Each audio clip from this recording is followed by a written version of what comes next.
जय हिंद दोस्तों। स्वागत है आपका अपने YouTube चैनल ओनली डिक्टेशन में। आज की डिक्टेशन आपको 100 शब्द प्रति मिनट और 110 शब्द प्रति मिनट की स्पीड से मिलेगी। आप जिस भी स्पीड में लिखना चाहते हैं लिख सकते हैं। तो चलिए शुरू करते हैं। 100 शब्द प्रति मिनट डिक्टेशन शुरू होगी 3 सेकंड बाद।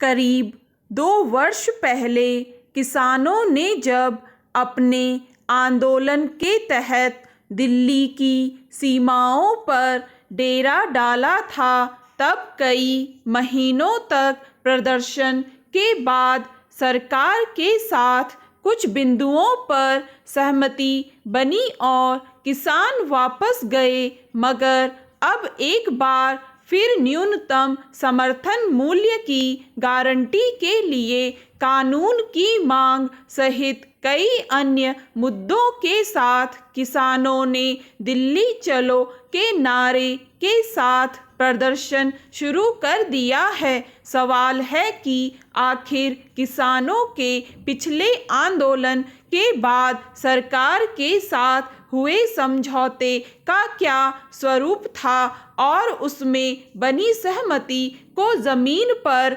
उतारने को लेकर ऐसी गंभीरता क्यों नहीं दिखी कि किसानों को फिर से सड़क पर उतरने की नौबत आई। गौरतलब है कि 2 वर्ष पहले किसानों के ऐतिहासिक आंदोलन के बाद केंद्र सरकार को संसद से पारित 3 कृषि कानूनों को रद्द करना पड़ा था। तब सरकार ने न्यूनतम समर्थन मूल्य पर गारंटी देने का वादा किया था, मगर किसानों की शिकायत है कि सरकार ने अपने वादे पूरे नहीं किए। अब किसानों के ताज़ा आंदोलन के बाद फिर जो हालात पैदा हो रहे हैं, अगर उसे लेकर सही नीति नहीं अपनाई गई तो अव्यवस्था की स्थिति पैदा हो सकती है। विचित्र यह भी है कि सरकार की ओर से किसानों को रोकने के लिए जिस तरह सड़क पर कीलें लगाने और बाधाएं खड़ी जैसे उपाय किए गए हैं, प्रदर्शनकारियों के खिलाफ आंसू गैस का इस्तेमाल किया गया, उसे एक तरह से विरोध प्रदर्शन को बाधित करने की तरह देखा जा रहा है, जबकि एक स्वस्थ लोकतांत्रिक व्यवस्था में किसी को अपने वाजिब मुद्दों के लिए विरोध जताने या प्रदर्शन करने का अधिकार होना चाहिए। यह सरकार के लिए सोचने का वक्त है कि आखिर पिछले आंदोलन के दौरान बनी सहमति के बिंदुओं को लागू करने को लेकर कहाँ चूक या लापरवाही हुई कि किसान संगठन फिर से अपनी मांगों के साथ सड़क पर आ गए। संयुक्त किसान मोर्चा का कहना है कि ताज़ा प्रदर्शन के जरिए वे सरकार को 2 वर्ष पहले किए गए उन वादों को याद दिलाना चाहते हैं जो आंदोलन को वापस लेने की अपील करते हुए सरकार ने किए थे। वे वादे अब तक पूरे नहीं हुए। वहीं सरकार की ओर से ऐसे संकेत दिए जा रहे हैं कि फसलों के लिए न्यूनतम समर्थन मूल्य की गारंटी वाला कानून सभी हितधारकों से परामर्श किए बिना जल्दबाजी में नहीं लाया जा सकता है। सवाल है कि वादा करने के बावजूद सरकार आखिर अब तक क्या कर रही थी कि इस मसले पर किसानों के बीच स्पष्टता नहीं बन सकी। हालांकि विरोध प्रदर्शन से उपजने वाली अव्यवस्था की आशंका के मद्देनजर सरकार किसानों को रोकने की कोशिश कर रही है, लेकिन अगर किसान संगठन अपनी बात शांतिपूर्ण और लोकतांत्रिक तरीके से जनता और सरकार के सामने रखना चाहते हैं तो उन्हें बाधित क्यों किया जाना चाहिए। फिर किसान संगठनों को भी यह ख्याल रखने की ज़रूरत है कि उनके आंदोलन की वजह से कानून व्यवस्था बिगड़ने की स्थिति और आम जनता के सामने मुश्किलें न पैदा हो। ज़रूरत इस बात की है कि हालात जटिल होने से पहले सरकार किसान संगठनों से बातचीत का रास्ता निकाले और सहमति के बिंदु तैयार करे। स्टॉप। दोस्तों, अब यही डिक्टेशन आपको मिलेगी 110 शब्द प्रति मिनट की गति से 3 सेकंड बाद।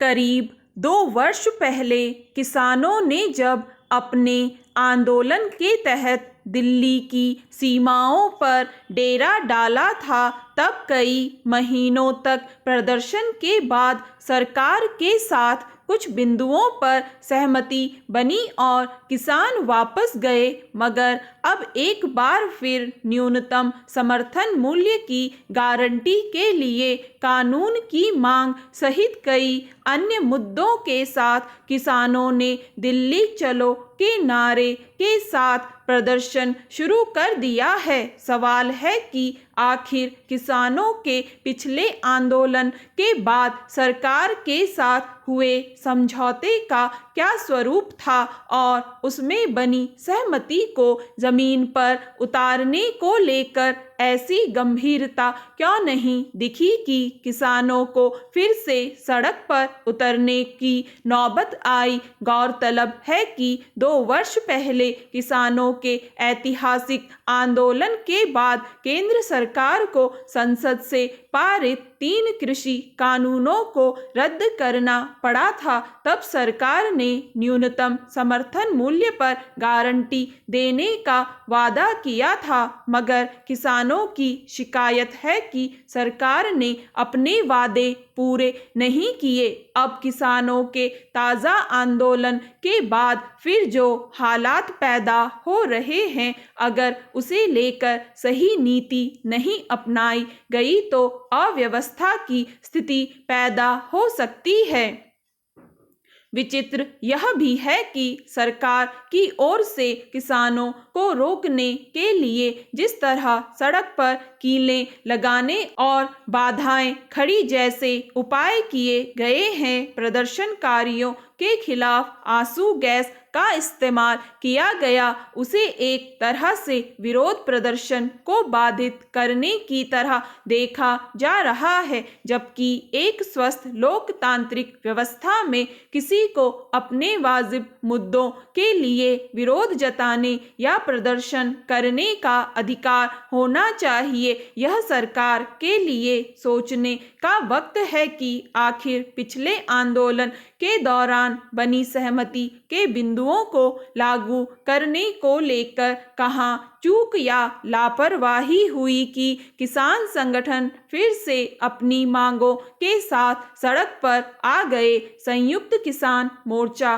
का कहना है कि ताज़ा प्रदर्शन के जरिए वे सरकार को 2 वर्ष पहले किए गए उन वादों को याद दिलाना चाहते हैं जो आंदोलन को वापस लेने की अपील करते हुए सरकार ने किए थे। वे वादे अब तक पूरे नहीं हुए। वहीं सरकार की ओर से ऐसे संकेत दिए जा रहे हैं कि फसलों के लिए न्यूनतम समर्थन मूल्य की गारंटी वाला कानून सभी हितधारकों से परामर्श किए बिना जल्दबाजी में नहीं लाया जा सकता है। सवाल है कि वादा करने के बावजूद सरकार आखिर अब तक क्या कर रही थी कि इस मसले पर किसानों के बीच स्पष्टता नहीं बन सकी। हालांकि विरोध प्रदर्शन से उपजने वाली अव्यवस्था की आशंका के मद्देनज़र सरकार किसानों को रोकने की कोशिश कर रही है, लेकिन अगर किसान संगठन अपनी बात शांतिपूर्ण और लोकतांत्रिक तरीके से जनता और सरकार के सामने रखना चाहते हैं तो उन्हें बाधित क्यों किया जाना चाहिए। फिर किसान संगठनों को भी यह ख्याल रखने की ज़रूरत है कि उनके आंदोलन की वजह से कानून व्यवस्था बिगड़ने की स्थिति और आम जनता के सामने मुश्किलें न पैदा हों। ज़रूरत इस बात की है कि हालात जटिल होने से पहले सरकार किसान संगठनों से बातचीत का रास्ता निकाले और सहमति के बिंदु तैयार करे। इसमें कोई दो राय नहीं कि जब दुनिया भर में कोरोना विषाणु से उपजी महामारी की चुनौती खड़ी हुई थी, तब देश में इसका सामना करने के लिए सरकार ने यथासंभव प्रयास किए, मगर उस दौरान कानूनी तौर पर कुछ सीमाएं भी उजागर हुई, जिसकी वजह से हालात का सामना करने में कुछ अड़चनें पेश आईं। स्टॉप। दोस्तों, अगर आपको ये डिक्टेशन पसंद आए तो लाइक करें, सब्सक्राइब करें और अपने दोस्तों के साथ भी शेयर करें।